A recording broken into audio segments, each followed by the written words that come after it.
नमस्कार दोस्तों, एक बार फिर से आप सभी का आपके अपने चैनल विकास ई न्यूज़ पर बहुत बहुत स्वागत है। दोस्तों, काफ़ी अभ्यर्थी एएनएम एडमिशन 2023 के फॉर्म को लेकर चिंतित है। उनके मन में बार बार सवाल यही आ रहा है कि सर ये फॉर्म कब निकलेंगे, फॉर्म हमें कहाँ से प्राप्त होगा और क्या इसमें योग्यता होती है, कितने प्रतिशत वालों को सरकारी कॉलेज मिलती है और अगर सरकारी कॉलेज मिल जाती है तो ये कितने साल का कोर्स है और कोर्स के दौरान हमारी फ़ीस क्या रहेगी। तो सबसे पहले मैं पहली बात ये क्लियर कर देता हूँ कि अगर एएनएम एडमिशन 2023 के तहत आपको सरकारी कॉलेज अगर मिल जाती है तो आपकी जो एएनएम करने की फ़ीस रहने वाली है वो रहने वाली 0 रुपये।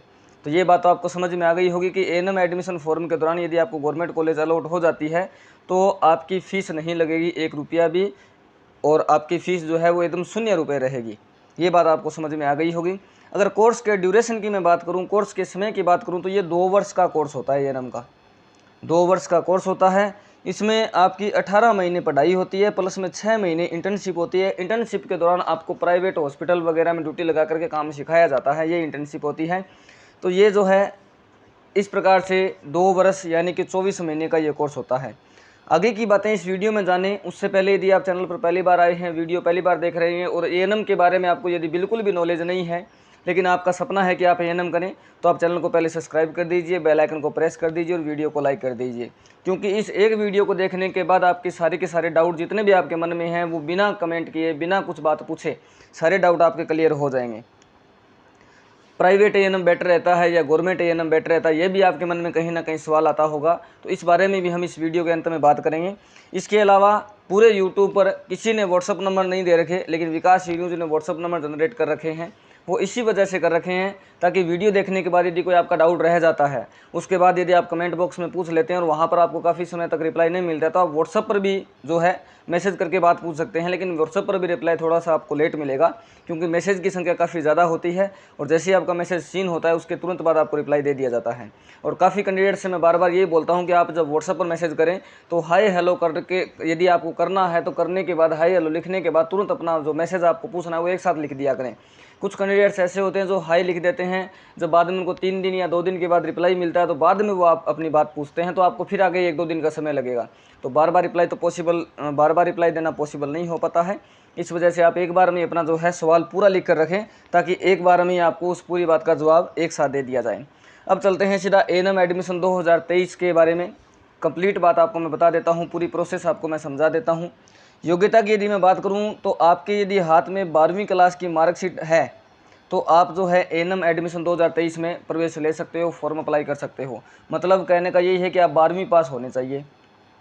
यदि आप 10वीं पास हैं तो आप इसके लिए एलिजिबल नहीं हैं गवर्नमेंट कॉलेज के लिए, लेकिन यदि आप 12वीं पास है तो एएनएम एडमिशन 2023 के फॉर्म के लिए आप आवेदन कर पाएंगे।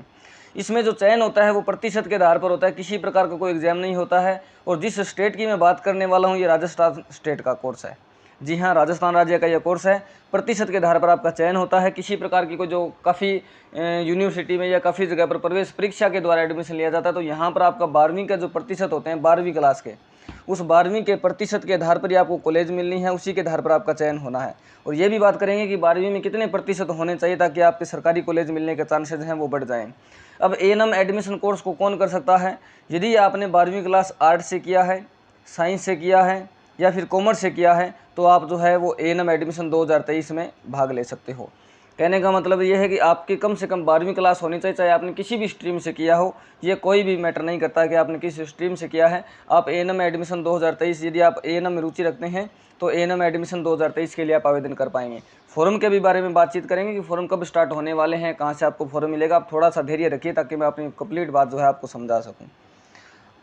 और इसके बाद में यदि हम बात करें फॉर्म की कि फॉर्म का सर हमें पता कैसे चलेगा, कब निकलते हैं फॉर्म, तो ये जो एएनएम एडमिशन के फॉर्म है वो हर वर्ष, ये प्रतिवर्ष निकलते हैं। हर वर्ष जो है वो सितंबर के महीने में जारी होते हैं। जी हाँ, सितंबर के महीने में। और इस बार 2023 में भी आपको सितंबर के महीने में देखने को मिले। कुल मिलाकर 4 या 5 महीने का इसमें समय है अभी, तो इस महीने में आपको ये फॉर्म देखने को मिलेंगे। और आगे यदि हम बात करें सितंबर के महीने में जब ये फॉर्म स्टार्ट होंगे तो फॉर्म का जो तरीका रहेगा वो ऑफलाइन रहेगा। ऑफलाइन का मतलब ये है कि एक फॉर्म होता है, 2 पेज का ये फॉर्म होता है, 2 पेज का। इसमें आपको अपने नाम, फ़ोटो वगैरह यहाँ पर चिपका करके अपना नाम, डिटेल, एड्रेस, सारी चीज़ें यहाँ लिखनी होती है, क्वालिफिकेशन वगैरह सारा बात यहाँ पर मैटर लिखने के बाद में, सारा मैटर लिखने के बाद में इसके साथ में आपको डॉक्यूमेंट लगाने पड़ते हैं इसी फॉर्म के साथ में। ये जो फॉर्म अभी हमने भरा है, इस फॉर्म के साथ में डॉक्यूमेंट लगाने पड़ते हैं। डॉक्यूमेंट जो है फोटोकॉपी के रूप में लगाने होते हैं। 10वीं की मार्कशीट लगा दी, 12वीं की लगा दी, आधार कार्ड लगा दिया, आधार कार्ड के बाद में जाति प्रमाण पत्र आपने लगा दिया, मूल निवास प्रमाण पत्र लगा दिया, और एक पोस्टल ऑर्डर भी इसमें लगता है। और वो पोस्टल ऑर्डर जो है, पोस्टल ऑर्डर एससी और एसटी कैंडिडेट को छोड़कर सभी को लगाना होता है। वो 20 रुपये का पोस्टल ऑर्डर लगता है। बस ये सारे डॉक्यूमेंट लगाने के बाद में इन सभी डॉक्यूमेंट्स को एक साथ करना है, इनको यहाँ से स्टेपल करना है। वो स्टेपल करने के बाद जो बाज़ार से मार्केट से जो लिफाफा आता है ऐसा, उस लिफाफे में इनको पैक करना है। और पैक करने के बाद में आपको जिस ज़िले से, राजस्थान के सभी ज़िलों में एएनएम की सीटें निकलती हैं, जिस ज़िले से आपको एएनएम करना होता है वहाँ पर इसको यहाँ एड्रेस लिख देना, मुख्य चिकित्सा स्वास्थ्य अधिकारी। अगर अलवर भेजना है तो अलवर, जयपुर भेजना है तो जयपुर, सीकर भेजना है तो सीकर, एक ज़िले का लिखना है आपको। और लिख करके अपना एड्रेस यहाँ पर लिख करके इसको स्पीड पोस्ट के द्वारा, नॉर्मल पोस्ट से नहीं भेजना होता, क्योंकि नॉर्मल पोस्ट से भेजने में काफ़ी समय लग जाता है। स्पीड पोस्ट के द्वारा ये आगे भेज देना होता है। अब यदि किसी की इच्छा हो कि सर मैं तो अलवर से भर दिया, मैं जयपुर से और भरूँ, तो आप बिल्कुल आप बेझिझक भर सकते हो। एक जो कैंडिडेट है राजस्थान में, जो अभी तो जिलों की संख्या बढ़ा दी गई है, लेकिन मैं प्रीवियस जिलों के बारे में आपको बता दूँ, 33 जिले थे, और 33 जिलों के हिसाब से आप जो हैं एक कैंडिडेट 33 के 33 जिलों से जो है एएनएम के लिए आवेदन कर सकता है। लेकिन आपको प्रोसेस यही करनी है, बार बार ऐसा फॉर्म भरना है। जितने आप आवेदन करना चाहते हैं उतने ही आपको फॉर्म भरने हैं, उतने ही इसमें डॉक्यूमेंट फोटोकॉपी सारे लगाने हैं। और बार बार ऊपर एड्रेस ये लिखना है, मुख्य चिकित्सा एवं स्वास्थ्य अधिकारी। मैं लिख कर बता देता हूँ एक बार, देखिए, मुख्य चिकित्सा एवं स्वास्थ्य अधिकारी।